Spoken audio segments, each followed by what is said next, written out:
네 번째 유형 분석으로 들어가 보도록 할게요.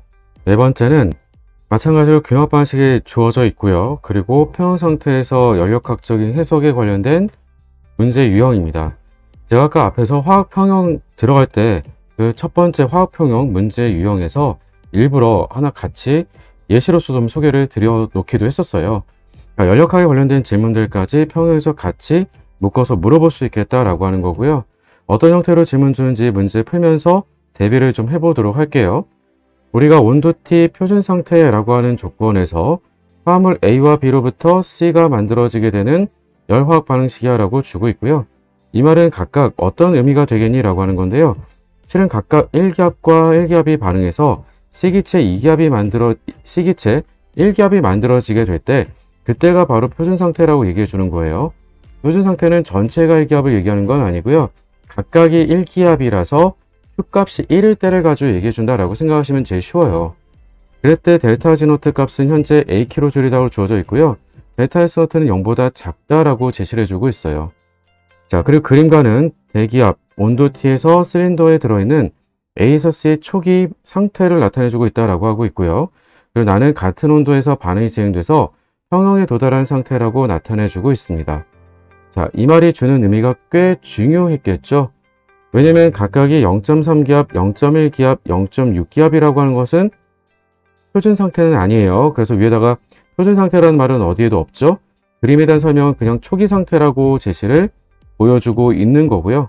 그럼 그 초기 상태로부터 우리가 평형 상태에 도달했다라고 하는 것을 그림 나로 보여주고 있었던 거고요. 그 덕분에 우리는 B하고 C에 대한 압력이 서로 2배 차이가 나는 관계로 평형 상태에 도달했다라고 제시해주고 있어요. 분명히 지금까지는 초기 상태에서 0.1기압, 0.6기압으로 서로 6배 차이가 나고 있었던 거죠. 그러면 결국은 그 비율 차이가 줄었다라고 하는 것이 되므로 역반이 진행돼주겠죠. 따라서 우리가 A도 늘고 B도 늘겠죠. 계수비대로 X만큼 늘고요. X만큼 늘고 계수비대로 우리가 2X만큼 줄어서 그 결과가 우리한테는 2배만큼 차이가 날 수 있겠니? 라고 얘기해주고 있는 거죠.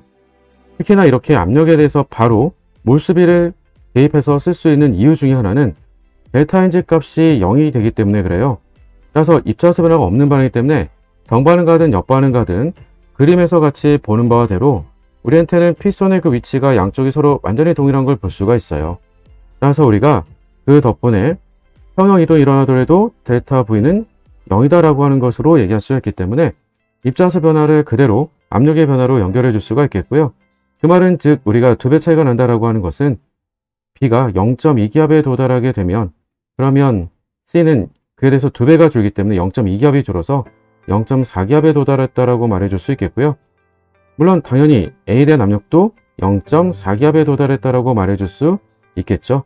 어차피 토탈에 대한 압력 1기압이 돼줘야 되니까요.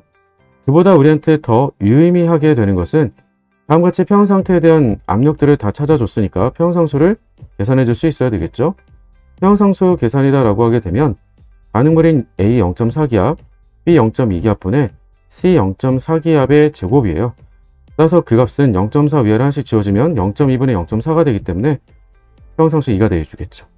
평형상수 1보다 큰 거니까 이 주어진 정보로부터 우리는 또 한 가지 누구도 알아낼 수 있겠니? 라고 하면 바로 덕분에 우리는 델타 G노트에 대한 부호가 음수값이다 라고 하는 0보다 작다라고 하는 거 말해줄 수가 있겠고요.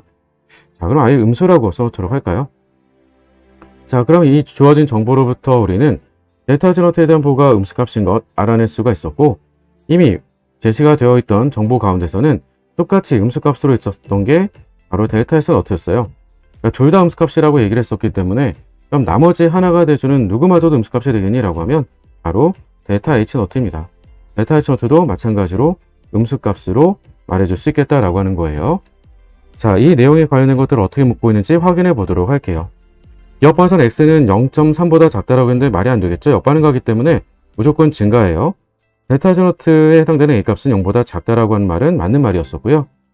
그리고 디귿번, 그럼 나에서 온도를 높여서 새로운 평형 상태에 도달하게 되면 이 Y기압보다도 우리가 커지는 게 맞겠니? 라고 하고 있습니다. 온도를 높여서 새로운 평형 상태에 도달하게 될 수 있는 조건의 변화를 줬던 셈이 되겠고요. 따라서 온도를 높여주게 되면 어떤 일이 벌어질 거야 라고 하는 부분은 반응 엔탈피에 대한 해석이 필요하겠죠. 반엔탈피가 0보다 작다라고 하는 걸 우린 찾아줬었기 때문에 온도 높여주게 되면 그 말인 즉 우리한테 새로운 평형상수라고 하는 값이 앞서 구했던 2보다는 작아지겠구나 라고 하는 것으로 연결해 줄 수가 있겠고요. 따라서 새로운 평형상태가 될 때 우리는 어느 쪽으로 가겠니라고 하면 평형상수가 작아졌으니까 우리는 역반응이 진행될 수밖에 없겠고요. 역반응이 진행된다라고 하는 말은 바로 세기체 압력이라고 하는 것이 어떻게 될 수밖에 없겠어요. 역반응 가면서 입자수가 줄게 되는 거니까 따라서 우리는 줄어들 수밖에 없겠죠. 물론 온도를 높여주게 된 부분도 같이 적용되는 거 아니겠냐 싶긴 하겠지만 온도 증가 부분에 대한 것은 일단은 부피 증가로 그대로 연결될 수밖에 없기 때문에 결국 우리한테 세기체 압력을 결정짓게 되는 것은 세기체의 몰수가 줄어들었다라고 하는 것으로 해석을 해주면 될 것 같아요. 따라서 덕분에 디귿번도 틀렸으니까 답은 니은번 하나만 맞다라고 풀어주시면 되겠죠. 자, 문제는 이렇게 다음같이 빠르고 간결하게 풀어가주면 될 건데요. 아마도 델타 G노트와 델타 S 노트 보호가 델타 S 노트 보호랑 같다라고 하는 게 무슨 말이 될까 싶을 거예요. 델타 G노트는 우리는 바로 정의대로 쓰면 델타 H 노트 빼기 이 델타 S 노트로 쓸 수가 있겠죠. 앞서 언급을 했던 것처럼 델타 G노트가 음수값이고 델타 S 노트가 둘 다 음수값이라고 한다면 이 항목은 양수의 음수의 음수가 돼주는 거기 때문에 이 세 가지에 대한 보호 계산의 결과라고 하는 것은 결국 플러스 값이 돼줘요. 더해준 결과가 음수값이 돼줘야 되기 때문에 따라서 어차피 우리는 그 결과라고 하는 것이 음수가 나올 수밖에 없겠다라고 하는 게 되겠고요. 굳이 이걸 뭐 식을 옮겨가지고 바꿔가면서 어렵게 해석할 필요는 없을 것 같아요. 그럼 둘 중에 하나가 되겠죠. 델타 G노트 값이 양수인 반응이고 그리고 입자수가 증가되는 반응이다라고 하게 되면 그러면 자연스럽게 나머지 하나가 돼주는 델타 H노트에 대한 보호도 마찬가지로 양수값이 나와야 된다라고 하는 겁니다. 다른 것들을 통해서 순서를 바꿔서 간다던가 이런 것들은 안 되겠고요.